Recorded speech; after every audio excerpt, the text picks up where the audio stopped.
Okay friends, so let's begin. अब हम start करने वाले सप्लाई एनालिसिस। बेटा सप्लाई डिमांड का जस्ट एक अपोजिट साइड है, other side of the coin कह सकते हैं। डिमांड बिल्कुल हम अलग एंगल से देखते थे, सप्लाई बिल्कुल उसके विपरीत एंगल से देखने वाले हैं। डिमांड जनरली हम कंसिडरेशन देखते थे कि पेयर कितना पे करने के लिए रेडी है। यहाँ पर हमें थोड़ा अलग कंसिडरेशन देखना पड़ेगा, यहाँ पे हमें सेलर के एंगल से देखना पड़ेगा, वहाँ पे हम कंज्यूमर के एंगल से ज़्यादा सोचते थे। तो डिमांड एनालिसिस में हम देखते थे जब प्राइस कम होता था तो डिमांड बढ़ती थी और प्राइस बढ़ता था तो डिमांड कम होती थी, क्योंकि कंज्यूमर चाहता है कि कम से कम पैसे में उसको ज़्यादा से ज़्यादा कमोडिटी मिले। पर सप्लाई में बिल्कुल रिवर्स होता है इसका, सेलर ज़्यादा से ज़्यादा प्राइस में बेचना चाहता है और कम से कम प्राइस में कम क्वांटिटी सप्लाई करना चाहता है। ऐसा क्यों करना चाहता है? Obviously sir, motivation of profit.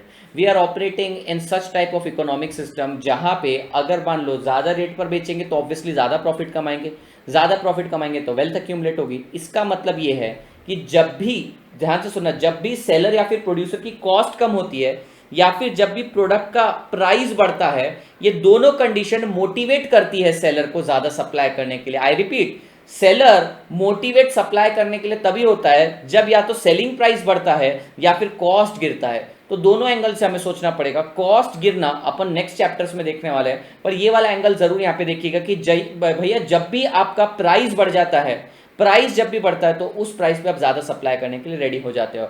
For example, if I am seller of this pen, अगर ये पेन 10 रुपये में बिकता है, I am supplying certain quantity, suddenly मेरा खर्चा उतना ही है and this pen is fetching the price of 20 in the market. हो सकता है 20 रुपये में डिमांड क्रिएट ना हो पर सप्लाई जरूर क्रिएट हो जाएगा।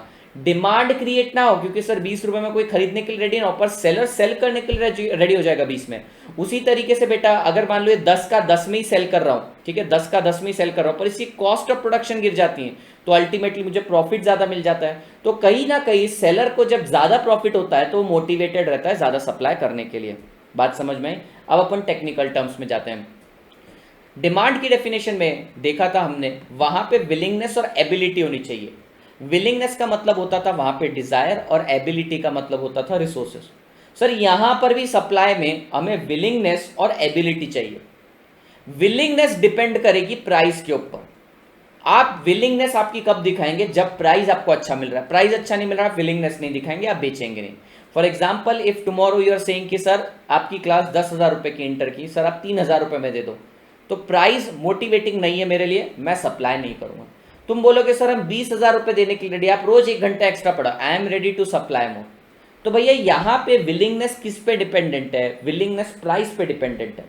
और एबिलिटी सर सप्लाई करने की एबिलिटी सेलर के पास कब आती है? जब उसके पास स्टॉक पड़ा हो। फॉर एग्जाम्पल, मेरे पास, सर मेरे को सेल करना है ऑब्वियसली, लेकिन मेरे पास स्टॉक जीरो है। स्टॉक यानी कमोडिटी जीरो है अपने गोडाउन में, तो क्या मैं सप्लाई कर पाऊंगा? Answer is no. अगर मेरे पास स्टॉक 100 है लेट से, तो क्या मैं सप्लाई कर पाऊंगा? यस। अगर मेरे पास स्टॉक 1,000 है तो मैं और ज्यादा सप्लाई कर पाऊंगा। 10,000, 1,00,000 है तो मैं और भी बहुत ज्यादा सप्लाई कर पाऊंगा।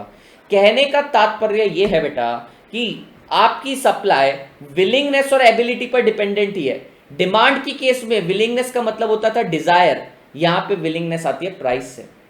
डिमांड के केस में एबिलिटी का मतलब होता था रिसोर्सेस और यहां पे एबिलिटी का मतलब होता है स्टॉक। तो भैया इतना ही चेंज है, बाकी सारी चीजें तो बस इन्वर्टेड है। पढ़ते हैं बेटा supply. Supply refers to the amount of commodity the seller is able and willing to sell. Able means ability, ability depend upon stock and willingness depend upon price. आप विलिंगनेस अपनी तभी दिखाएंगे जब आपको मार्केट से अच्छा प्राइस मिल रहा हो, और बेटा एबिलिटी तो तभी आएगी जब आपके पास स्टॉक पड़ा हो। आपके पास स्टॉक ही नहीं है तो आप बेचने योग्य नहीं है। बात समझ में आई आपको? I hope it must be very clear.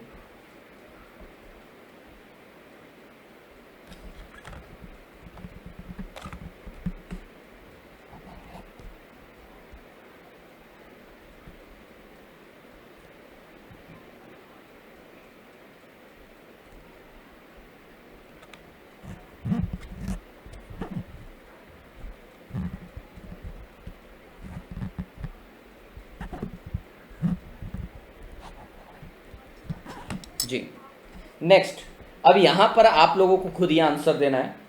Factors बताने हैं, determinant of supply on factor affecting the supply. Sir जिस तरीके से डिमांड भी अनलिमिटेड फैक्टर्स के कारण चेंज होती है, जैसे डिमांड भी अनलिमिटेड फैक्टर्स के कारण चेंज होती है, उसी तरीके से सप्लाई भी बहुत सारे रीजंस के कारण चेंज होती है। अब आपको बताना है कि भैया ये रिश्ता क्या है, जायज़ है या नाजायज़ है। फॉर एग्जाम्पल सर प्राइस, अगर प्राइस बढ़ रहा है तो क्या सप्लाई बढ़ेगा? ऑब्वियसली सर, अगर प्राइस बढ़ रहा है तो ऑब्वियसली सप्लाई भी बढ़ेगा। प्राइस कम हो रहा है तो सप्लाई भी कम होगा। तो ये रिश्ता कैसे सर? डायरेक्ट है, लिखेंगे आप डायरेक्ट। अब ये मत पूछिएगा कि सर कहाँ पे लिखना है, नोट्स में बहुत पहले प्रोवाइड कर चुका हूँ आपको। मैं बता रहा हूँ 15 अक्टूबर को एक अद्भुत घटना घटने वाली है। उस दिन आपको दो तड़कती भड़कती झंटू झड़कती बुक्स मिलने वाली है सर।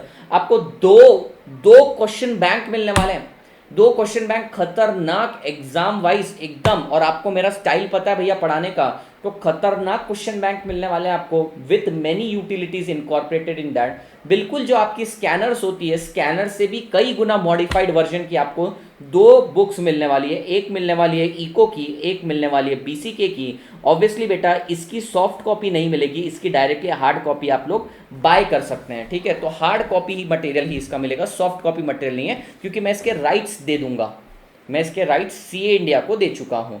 तो ये जितने नोट्स हैं ये प्रोप्राइटरी हैं, ये मैं आपको दे सकता हूँ। ये वाले नोट्स आपको मैं दे नहीं सकता, वो आपको बाय करने पड़ेंगे। But we will keep it at as low price as possible, यानी कि विदाउट मार्जिन, बट जस्ट निकाल देंगे वो बुक को। तो आप इसको देख सकते हैं या अपने जूनियर्स को भी रेकमेंड कर सकते हैं। This book won't be available in PDF format, rest all the books are available in PDF format. This is scanner, this is more than a scanner. आइए साहब ये रिश्ता लिखते हैं, रिश्ता कैसा है? डायरेक्ट है सर। नेक्स्ट देखते हैं स्टॉक। अब आपको बताना है स्टॉक ज्यादा है तो सप्लाई ज्यादा होगा, या स्टॉक ज्यादा है तो सप्लाई कम होगा। आप बताइए, सोचिए सोचिए सोचिए जरा। सर स्टॉक, आपके पास स्टॉक ज्यादा है तो आप ज्यादा सप्लाई कर पाओगे या कम सप्लाई कर पाओगे? सर मेरे पास स्टॉक ज्यादा है तो मैं सप्लाई भी ज्यादा कर पाऊंगा, तो आंसर इसका भी डायरेक्ट। सर टाइम की बात करते हैं।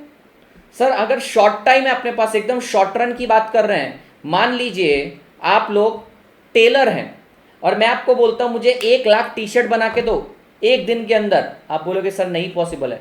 तो शॉर्ट रन में आप सप्लाई को बढ़ा नहीं सकते, शॉर्ट रन में आपका टाइम के हिसाब से इसका डायरेक्ट रिलेशनशिप नहीं आएगा। पर लॉन्ग रन में आपके पास एडजस्टमेंट के लिए बहुत टाइम है। आपको बोलो 1 लाख टी शर्ट मुझे चाहिए लेकिन 1 साल के अंदर, 1 साल भर में दे देना, तो आपके पास अब टाइम है। तो लॉन्गर टाइम ज़्यादा supply, short time less supply. यहाँ पे लिख लिए short time less supply.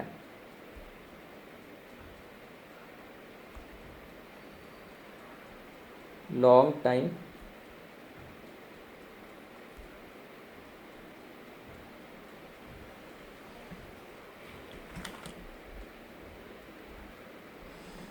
Next बात करते हैं नेचुरल रिसोर्सेज की। ऑब्वियस सी बात है, अगर आपके पास नेचुरल रिसोर्सेज ज़्यादा है तो प्रोडक्शन ज़्यादा होगा, प्रोडक्शन ज़्यादा है तो सप्लाई ज़्यादा होगा। नेचुरल रिसोर्सेज कम, सप्लाई कम, नेचुरल रिसोर्सेज ज़्यादा, सप्लाई ज़्यादा। इसलिए आप देखिए ओपेक यानी ऑयल प्रोड्यूसिंग कंट्रीज जो है उनके पास नेचुरल रिसोर्सेज क्रूड ऑयल बहुत ज़्यादा है तो सप्लाई ज़्यादा कर पाते हैं। कुछ कंट्रीज़ में सप्लाई बहुत कम है क्योंकि उनके पास नेचुरल रिसोर्सेज कम है। तो ये रिश्ता क्या कहलाता है सर? ये रिश्ता डायरेक्ट कहलाता है।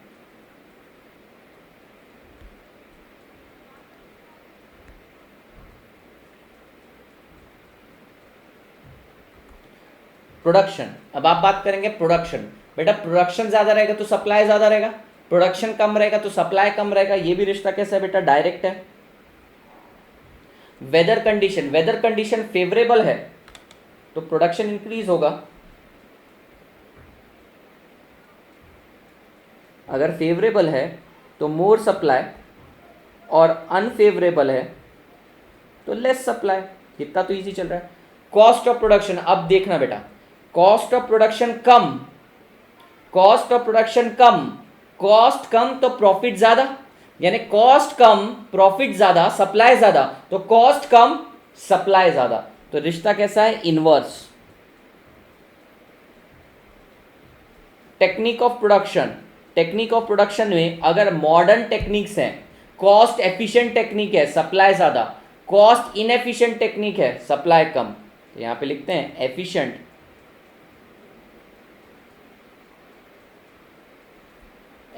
टेक्निक या फिर मॉडर्न टेक्निक, मोर सप्लाई। तो रिश्ता क्या है? डायरेक्ट भैया।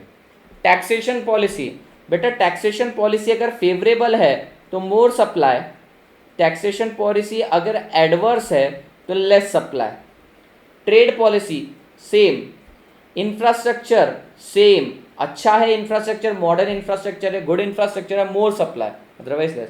Monetary policy same. I hope it is very clear to you guys.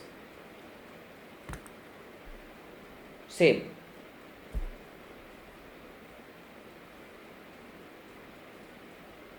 Supply खत्म कर देंगे अभी अपन, सप्लाई खत्म कर देंगे आज।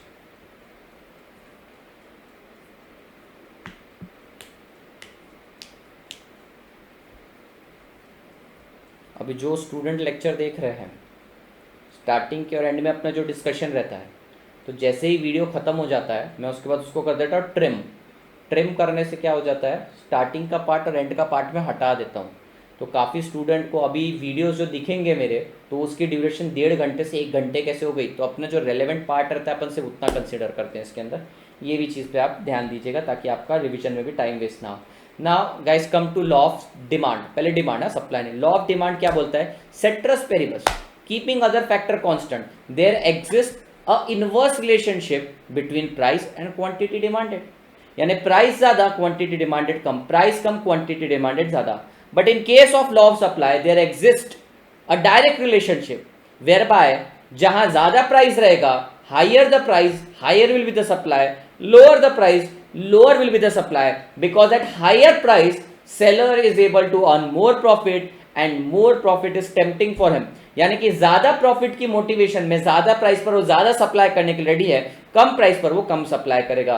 सो ceteris paribus keeping other thing constant there exist a direct relationship between price and supply, and as you all know the law of supply was given by doctor Alfred martial.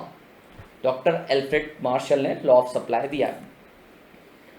ठीक है, अब आपको ये याद रखने की जरूरत नहीं किसने क्या दिया किसने क्या नहीं दिया। एक लिस्ट है मेरे पास, वो भी एक स्टूडेंट ने बना के भेजी है, कंपाइल्ड लिस्ट है। वो लिस्ट मैं आपके सामने रीड करूंगा कब बेटा, मंडे को जब अपन प्रोडक्शन स्टार्ट करेंगे तो पूरी की पूरी लिस्ट रीड करूंगा।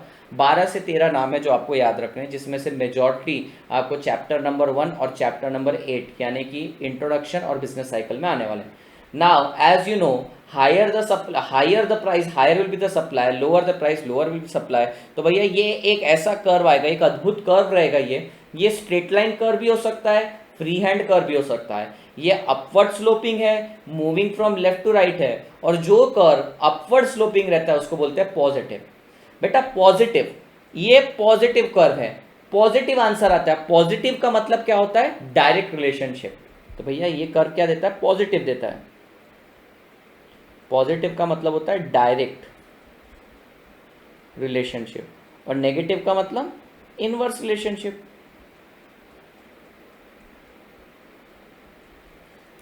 पॉजिटिव का मतलब डायरेक्ट रिलेशनशिप, नेगेटिव का मतलब होता है इनवर्स रिलेशनशिप। यानी कि ऊपर पॉजिटिव साइन आएगी, नीचे नेगेटिव साइन आएगी। बात यहां तक क्लियर है आपको, होगी clear.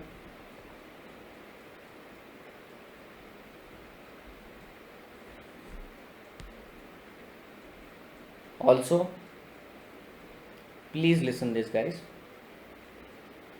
you can start investing.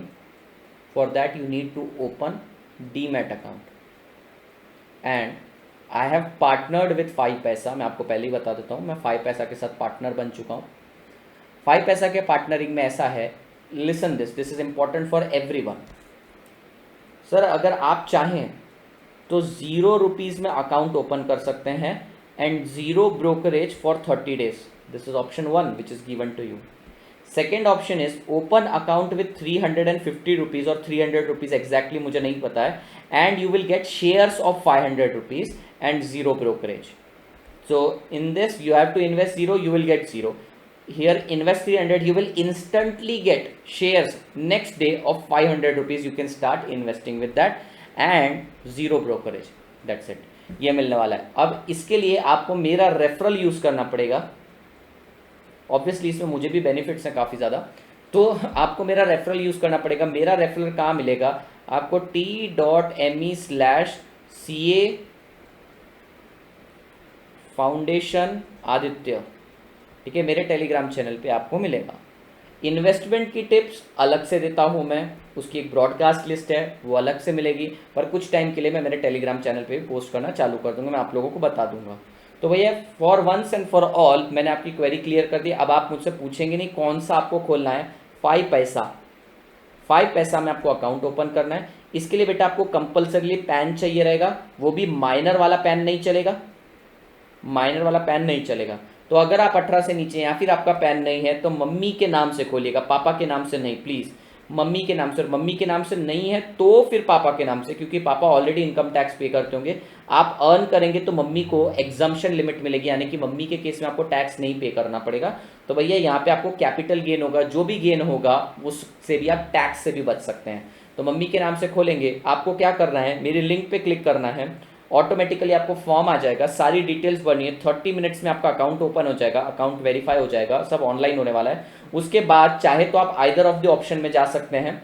मैं ऑप्शन सेकंड प्रेफर करता हूं, क्योंकि वहाँ पे 350 डाल के, शायद 300 डाल के 500 का बेनिफिट भी आपको। और दूसरी सबसे बड़ी इंपॉर्टेंट बात, अगर आपके 500 रुपये डल रहे हैं तो आप इन्वेस्ट करना चालू कर दोगे, अकाउंट को डॉर्मेंट नहीं पड़ा रहने देंगे। लेकिन कोई लोग अगर सिर्फ डॉर्मेंट रखना चाहता है, खोल के रखना चाहता है, तो उसके पास ऊपर वाला भी ऑप्शन है, टोटली ऑथेंटिकेट है और इसमें मैं इन्वॉल्व हूँ। यानी कि कल करके ऐसा होता है आपकी अकाउंट ओपनिंग के टाइम उन्होंने आपके पैसे काट लिए, तो ऐसा कोई गड़बड़ नहीं होने वाली, क्योंकि मैं बीच में इन्वॉल्व हूँ। मेरे रेफरल कोड से किया होगा आपने जैसे ही रेफर करेंगे मुझे पता चल जाएगा, आपके डॉक्यूमेंट्स की प्रोसेसिंग फास्ट में करवा दूंगा। अब रही बात कि सर आपको इसमें क्या फ़ायदा है, 2 फायदे हैं इसके अंदर। पहला, स्टूडेंट मेरे साथ पहले से ही कनेक्ट हो जाता है, ताकि वो इंटर में जब एफएम पढ़ता है तो ऑलरेडी उसको सारी इन्फॉर्मेशन आ जाती है, उसको सारी चीज़ें समझ में आना चालू हो जाती है।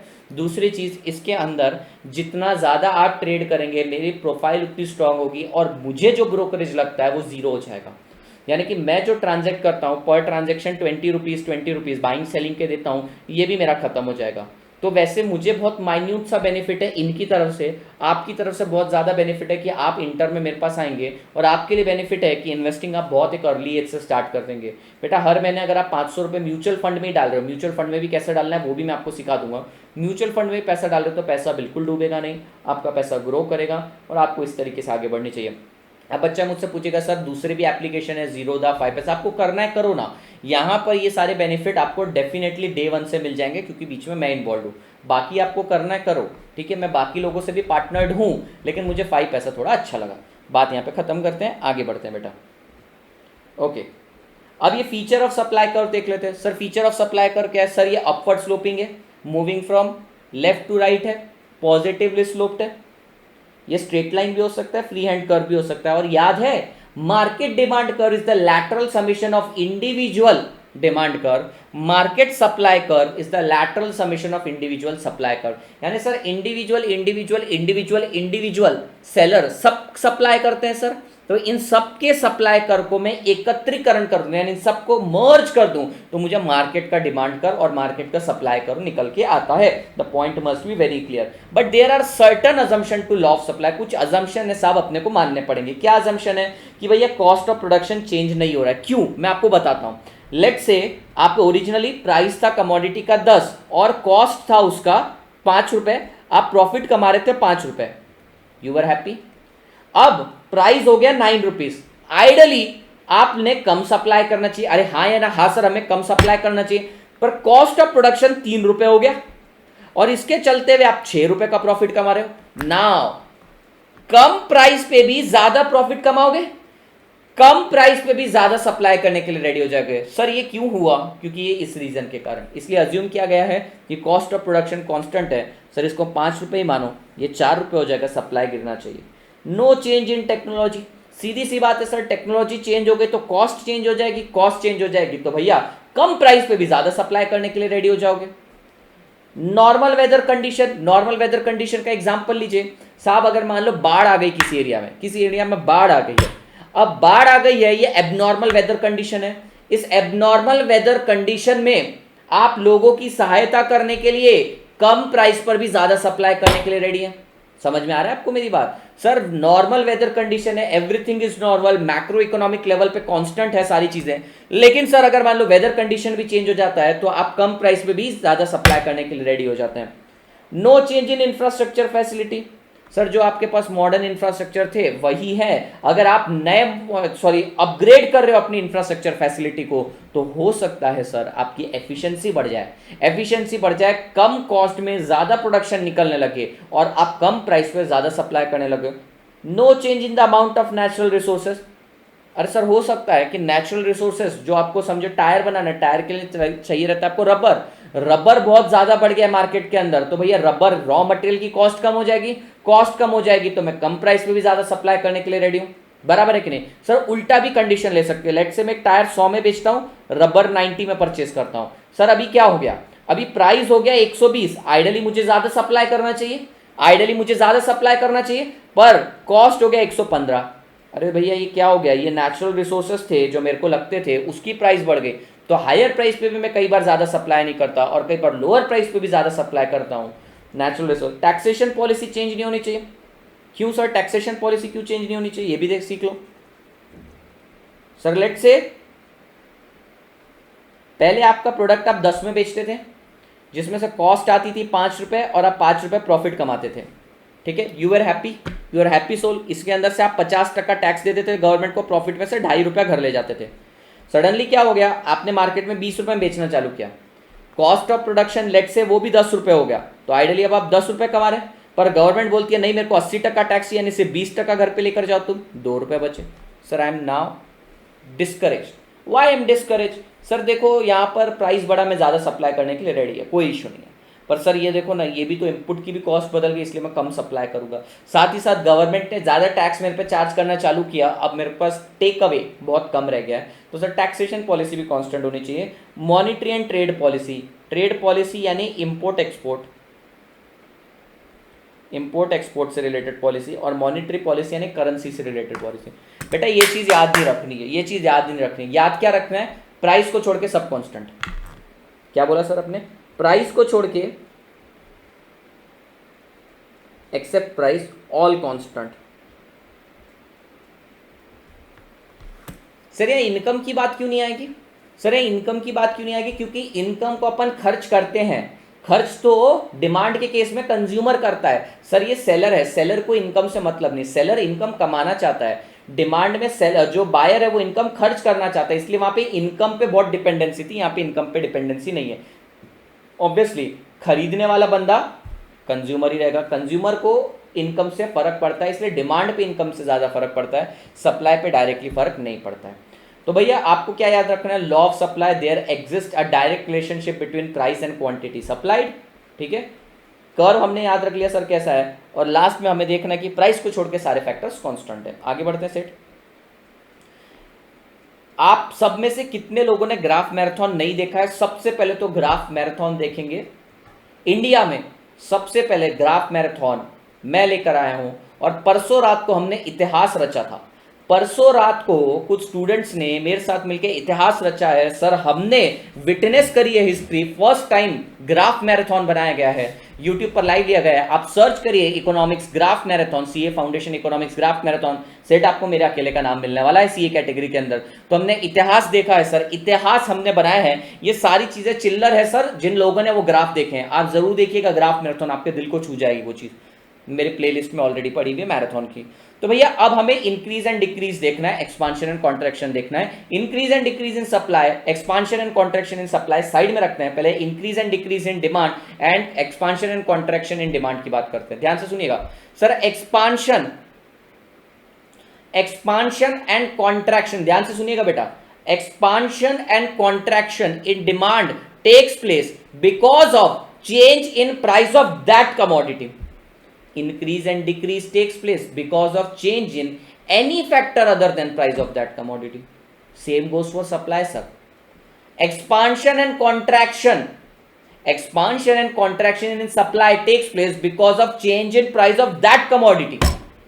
Increase or decrease in supply takes place because of change in price of that commodity. Sorry, because of change in any factor other than price. तो सर अगर प्राइस उसी कमोडिटी की जिसकी बात करें, let's say if you are talking about calculator, calculator के price change होने के कारण कैलकुलेटर की क्वांटिटी सप्लाइड पर जो इफेक्ट आता है उसको बोला जाता है एक्सपांशन या कॉन्ट्रैक्शन।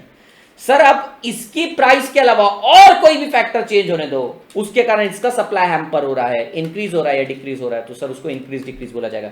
अब बच्चा कंफ्यूज क्या होता है, सर कैलकुलेटर के सप्लाई की बात कर रहे हैं, डिमांड की बात कर रहे हैं, हमने complimentary good, let's say complimentary good, इसका प्राइस चेंज कर दिया, तो आप बोलते हैं प्राइस, क्वांटिटी, सर ये तो एक्सपांशन कॉन्ट्रैक्शन, अरे भैया इसी का प्राइस, इसी की क्वांटिटी एक्सपांशन कॉन्ट्रैक्शन, इसका क्वांटिटी और कोई भी factor other than price of this commodity increase decrease, increase और decrease takes place along the same supply और same demand curve, sorry, expansion and contraction takes place along the same demand or same supply curve, increase और decrease के case में shift of the curve होता है। अब बनाते हैं sir, increase की बात करते हैं, सबसे पहले normal supply curve बनाते हैं, हम बना रहे हैं normal supply curve।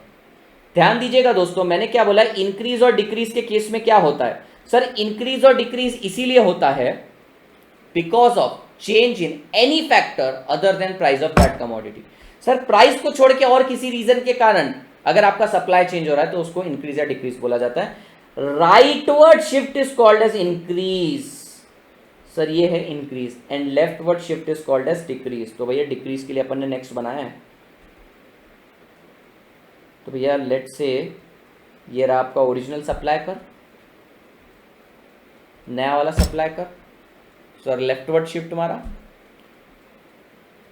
Sir leftward shift मारा डिक्रीज, राइटवर्ड शिफ्ट मारा increase.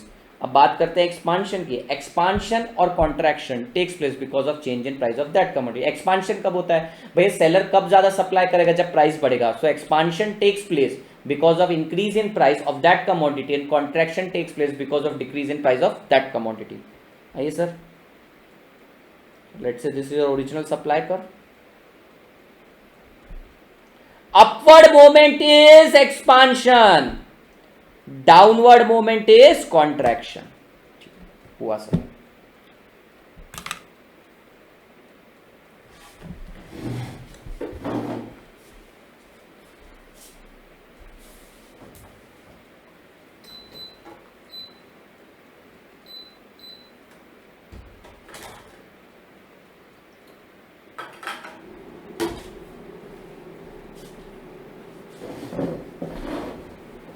Upward moment is expansion, downward moment is contraction.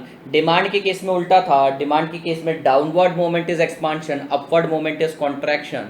Sir यहाँ पर इंक्रीज कब होता है, राइटवर्ड शिफ्ट, डिक्रीज कब होता है, लेफ्टवर्ड शिफ्ट। डिमांड के केस में क्या होता था, upward moment, upward shift of demand curve, upward shift रहता था तो इंक्रीज, डाउनवर्ड शिफ्ट रहता था decrease. I hope it is clear, it must B. आइए सर फिर कुछ एक्सेप्शन पढ़ते हैं टू लॉ ऑफ सप्लाई। पहला है labour supply. Sir labour supply के अंदर मैं हमेशा से ये एग्जांपल देता हूँ और हमेशा से ये एग्जांपल देते आया हूँ। लेट से कौन है ये, अभिषेक राज है, ये अभिषेक राज है। अभिषेक राज को पिछले 3 साल से एक लड़की पर भयंकर क्रश है और उस लड़की का नाम है पम्मी। अभिषेक राज की एक फ्रेंड है, बेहद खास फ्रेंड है सर, जिगरी दोस्त है उसकी, वो बहुत पसंद करता है वो उसको। तो सडनली उसने एक दिन अपने दिल का इजहार कर दिया सर, घुटनों पे बैठ के, हाथ में रोज़ लेके, और बोला कि मैं तुम्हारे बिना जी नहीं सकता, ठीक है, मुझे जीना है तुम्हारे साथ, मरना है तुम्हारे साथ, 7 जन्मों की कसम खाएंगे, 8 जन्मों तक रिश्ते निभाएंगे। सर ये सारी बातें हुई उसकी। अब पम्मी तो पम्मी है, पम्मी बोलती है अभिषेक वैसे तो I love you but as a friend,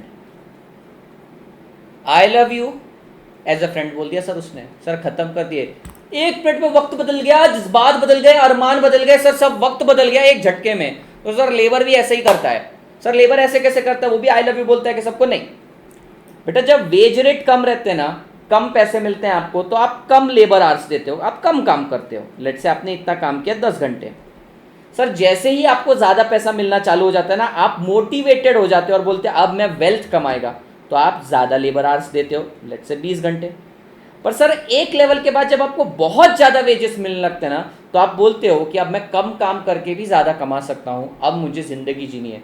तो क्या होता है, कम वेज रेट पर आप कम लेबर सप्लाई देते हो, ज़्यादा वेज रेट पर आप ज़्यादा देते हो, पर बहुत ज्यादा हो जाने पर वापस से कम ले आते हैं। तो ये एक एक्सेप्शन है टू लॉ ऑफ सप्लाई। अब आप बोलोगे लेबर क्या सप्लाई करता है? सर लेबर अपनी लेबर सप्लाई करता है। तो जो सप्लायर है उसको क्या बोलते हैं? लेबरर। लेबरर अपनी लेबर सप्लाई करता है। सर आपने बोला था यहाँ पे क्वांटिटी और प्राइस रहता है। प्राइस का मतलब लेबर के केस में होता है वेजेस, और क्वांटिटी का मतलब होता है आवर्स, कितने घंटे वो सप्लाई कर रहा है अपने। फॉर एग्जाम्पल अगर तुम मुझे 5,000 रुपये पर घंटे के हिसाब से दोगे तो मैं तुम्हें इतना सर्विस दूंगा। तुम 10,000 दोगे तो मैं और ज्यादा जाऊंगा, और तुम बोलोगे सर 20,000 रुपये घंटा ले लो, मैं बोलूंगा अब मैं कम काम करूंगा, मेरे को लाइफ ज्यादा इंजॉय करनी। समझ में? बैकवर्ड बेंडिंग लेबर सप्लाई कर। Sir need for cash, need for cash, need for cash का एग्जांपल लेते हैं। लेट्स से शुभम है, शुभम की बेटी की शादी है। बेटा शुभम की बेटी की अर्जेंट शादी है। अर्जेंट शादी सर? हाँ अर्जेंट शादी है, ठीक है। चट मंगनी पटव्या बोलते हैं ना, एकदम। उसने लड़का देखा बेटी ने, और लड़का ऐसा था, तुम मान लो कि राजघराने से आया हुआ था, ठीक है, और उसको भी लड़की पसंद थी। तो उसने शुभम को अपनी बेटी की शादी उससे करवानी। लड़का भी बहुत सुंदर, सुशील, आज्ञाकारी, गुणवान है सर। सर लेकिन शादी करनी है पूरा राजपूताना स्टाइल के अंदर, थोड़ा तो खर्च लगेगा, खर्च लगेगा। अब भैया ये शुभम कमाता कैसे है? अपने गुड्स बेचता है और कमाता है। तो भैया लेकिन इसको अभी नीड फॉर कैश, तो ये क्या करेगा? अब प्राइस कम कर देगा अपने गुड्स की, कम प्राइस पे ज्यादा सप्लाई करेगा। क्यों सर? कम प्राइस करेगा तो भैया बायर को कम पैसा देना पड़ेगा, कम पैसा देना पड़ेगा, ज्यादा डिमांड क्रिएट करेगा। ज्यादा डिमांड है तो मैं सप्लाई भी ज्यादा कर पाऊंगा। यानी कि अगर मेरे को इंस्टेंटली मेरे स्टॉक को कैश में कन्वर्ट करना है तो मैं कम रेट पर भी ज्यादा सप्लाई करता हूँ। नीड फॉर कैश मैंने आगे एग्जाम्पल लिख रखा है। नेक्स्ट है सेविंग्स। सेविंग्स भैया बहुत सिंपल सा है, आपको सोचना पड़ेगा, आपको सोचना पड़ेगा। यहाँ पे किसी का एक का नाम ले लेते हैं अपन, नाम दिखेंगे नहीं, चैट्स ऑफ किया है मैंने। जिसका नाम ले अपन, लेट्स से दीपक। दीपक है, दीपक बेचारा बुढ़ा हो चुका है। ये देखो उसके टूटे फूटे दांत, लकड़ी पकड़ के चल रहा है। लकड़ी बोला, नहीं तो तुम कुछ और सुनते हो। लकड़ी पकड़ के चलता है बेचारा। रिटायरमेंट की जिंदगी आज हो चुकी है इसकी, ठीक है। अभी हो गया 60 साल का हो गया बेचारा।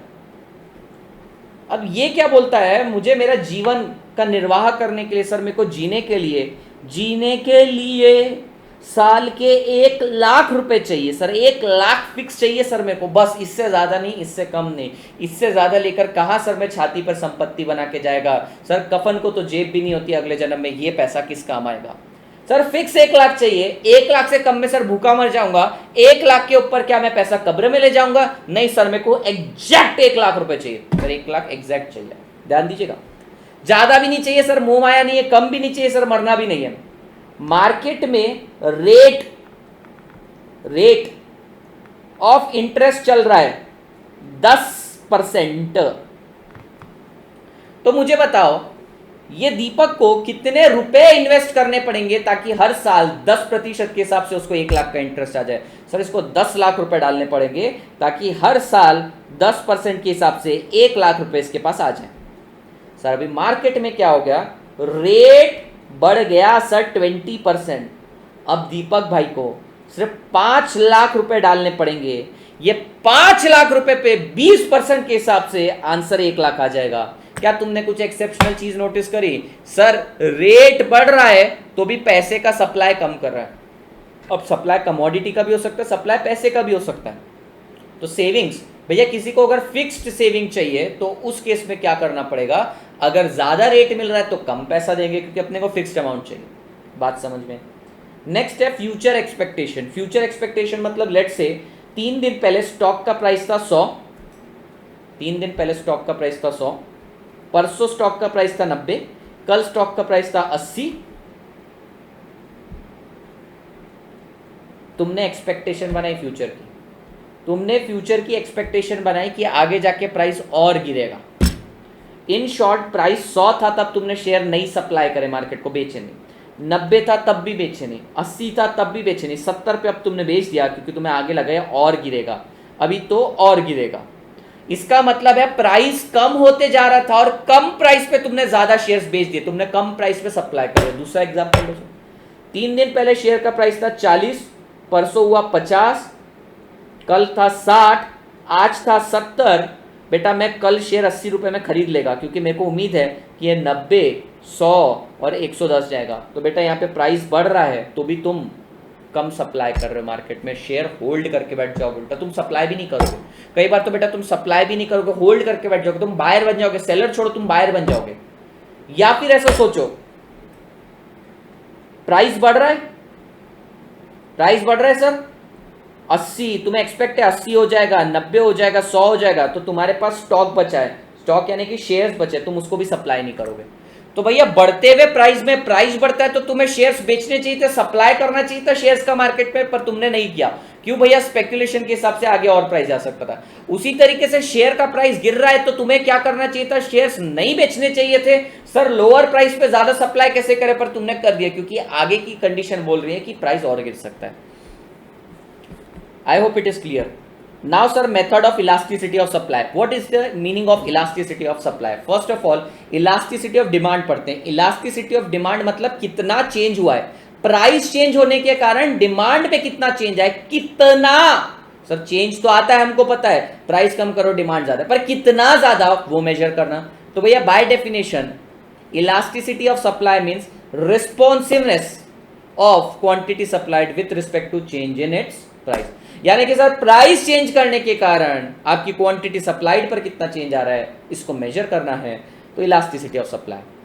बाबा demand of proportionate method, demand के केस में price elasticity of demand, proportionate method में हम क्या करते थे? Percentage change in demand divided by percentage change in price, percentage change in supply कर देंगे सर सप्लाई के केस में, divided by percentage change in price. Sir as simple as that. याद रखना बेटा डिमांड के केस में नेगेटिव साइन आती थी बिकॉज ऑफ इनवर्स रिलेशनशिप, यहाँ पे पॉजिटिव साइन आएगी बिकॉज ऑफ डायरेक्ट रिलेशनशिप। तो पहला मेथड परसेंटेज मेथड। दूसरा मेथड पॉइंट इलास्टिसिटी मेथड, वही वाला मेथड मैंने आपको बताया था, चेंज बहुत ज़्यादा नहीं रहता है, बहुत छोटा सा चेंज रहता है, D Q P divided by D P Q, D Q P divided by D P Q. याद करना वहाँ पे फॉर्मूला क्या था, वहाँ पे था minus D Q P divided by D P Q. Sir minus inverse relationship दर्शाता है। लास्ट में सर आर्क, आर्क का फॉर्मूला था क्या? Q1 minus Q2 divided by Q1 plus Q2 multiply by P1 plus P2 divided by P1 minus P2।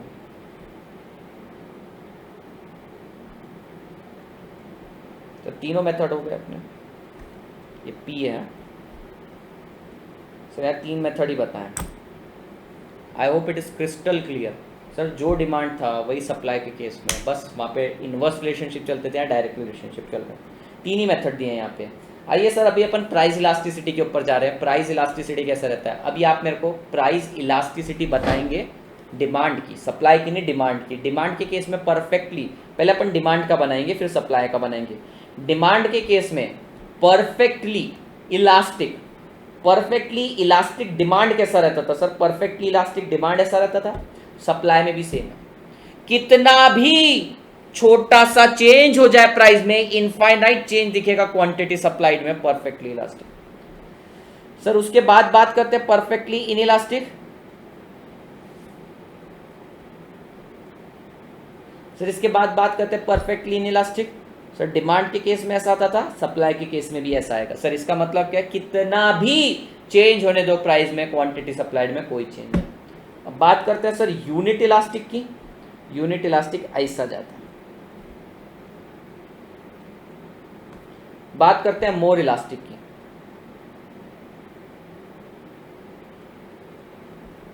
More elastic की बात करते हैं। मोर इलास्टिक के केस में आपका सप्लाई कर्व सर ऐसा रहेगा। सर एक बार प्रूव करके बताओ ये कैसे, आपने ऐसे कैसे लिख दिया, मैं बताता हूँ बेटा। Let say this is your original price and at this price you are providing और सप्लाइंग दिस मच क्वांटिटी। अभी आप प्राइस को इतना हल्का सा चेंज करो, क्वांटिटी सप्लाइड में इतना चेंज आ जाएगा। तो भैया प्राइस में चेंज इतना है, क्वांटिटी में चेंज इतना है, मोर इलास्टिक। अब लेस इलास्टिक की बात करते हैं। सर लेस इलास्टिक कभी भी स्टीपर रहता है, ऐसा रहेगा sir. Late say this is original price और ये इतनी क्वांटिटी तुम सप्लाई करते हो। मैंने प्राइस में चेंज किया इतना, क्वांटिटी में चेंज आया इतना, तो तो भैया प्राइस में चेंज ज्यादा है, क्वांटिटी में चेंज कम, क्वांटिटी में चेंज कम, क्वांटिटी में चेंज कम, इनइलास्टिक, क्वांटिटी में change zero, perfectly inelastic, quantity में change zero, perfectly inelastic, elastic नहीं sorry inelastic, perfectly inelastic, inelastic. तो ये परफेक्टली इनइलास्टिक है, इसमें क्वांटिटी में कुछ भी चेंज नहीं आ रहा है, इसमें क्वांटिटी में चेंज छोटा सा आ रहा है इन कंपैरिजन टू प्राइस, तो इसको बोला जाएगा इनइलास्टिक। इसको बोला जाएगा sir unit elastic. Unit elastic क्यों बोल रहे हैं sir? Let's say this is original price and this is original quantity. आपने जितना प्राइस बढ़ाया उतना ही क्वांटिटी बढ़ रहा है, जितना प्राइस बढ़ाया उतना ही आपका क्वांटिटी बढ़ रहा है, इसको बोला जाएगा यूनिट इलास्टिक। नेक्स्ट केस में देखते हैं मोर इलास्टिक या फिर इलास्टिक। इसके केस में क्या हो रहा है, आपने प्राइस में चेंज कम किया, क्वांटिटी में चेंज ज्यादा हुआ है, तो जब क्वांटिटी में चेंज ज्यादा तो भैया इसको बोला जाएगा मोर इलास्टिक। सर यहाँ पे प्राइस आपने माइन्यूट सा चेंज किया है और क्वांटिटी में चेंज इनफाइनाइट है सर, क्वांटिटी में चेंज इनफाइनाइट है, ये एक पैरेलल लाइन है, ये इन्फिनिटी पे जाके एक्स एक्सिस को टच करेगी, इन्फिनिटी पे जाके टच करना मतलब कभी टच नहीं करेगी, इसको बोला जाता है perfectly elastic. Perfectly elastic, perfectly inelastic, inelastic, elastic, unit elastic. Perfectly elastic is a myth, it is a myth, it is a myth, it may happen in certain market. हो सकता है सर, ये हो सकता है, प्राइस कितना भी change करो क्वांटिटी में चेंज नहीं आ रहा है, ये हो सकता है एक बार, but this can not happen, this is a pure myth. Last point रह गया सर, तो खतरनाक है सर, कुछ नहीं है, अब ध्यान से सुनना सर, ध्यान से सुनना, खत्म है ये चैप्टर। सर मेरे को एक बात बताओ, डिमांड का जो चैप्टर हमने पढ़ा था, डिमांड का चैप्टर किसके एंगल से पढ़ा था? कंज्यूमर। कंज्यूमर क्या बोलता था सेठ? ज्यादा प्राइस पे कम क्वांटिटी लूंगा, कम प्राइस पे ज़्यादा क्वांटिटी लूँगा। दूसरा आया सप्लाई का चैप्टर। सप्लाई का चैप्टर अपन ने किसके एंगल से देखा? सेलर के एंगल से। सेलर क्या बोलता है? ज़्यादा प्राइस पे ज़्यादा सप्लाई करूँगा, कम प्राइस पे कम सप्लाई करूँगा। तो सर सिचुएशन ही विपरीत। सेलर बोलता है मेरे को ज़्यादा प्राइस चाहिए, सेलर बोलता है मेरे को ज़्यादा प्राइस चाहिए, लेट से इतना प्राइस, इतने प्राइस पर मैं इतनी क्वांटिटी सप्लाई करूंगा, पर ये वाले प्राइस पर डिमांड इतनी है, तो भैया इसका क्या करना?